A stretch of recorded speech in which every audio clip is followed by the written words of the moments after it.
என் பேர் அருள் பிரசாத், சிங்கநல்லூர் கிராமம், பொள்ளாச்சி வட்டம், கோயம்புத்தூர் டிஸ்ட்ரிக்ட். நியூ ஹாலந்து 6010 வண்டி வச்சுருக்கிறேன். அதுக்கு புல் மல்ச்சர் 18 பிளேடு உள்ளது 6 அடி எடுத்தேன். அதை ஃபினிஷிங் பார்த்திங்கன்னா நல்லா வருது. ஒரு வருஷத்தை மட்டை போட்டு வச்சுருந்தேன்.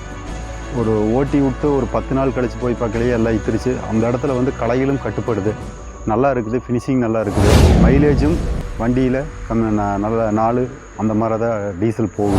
பார்த்திங்கன்னா ஓட்டி கிட்டத்தட்ட ஒரு 20-25 நாள் ஆச்சு. சீக்கிரமாகவே இத்துருது. மண்புழுவும் நிறையா வருது.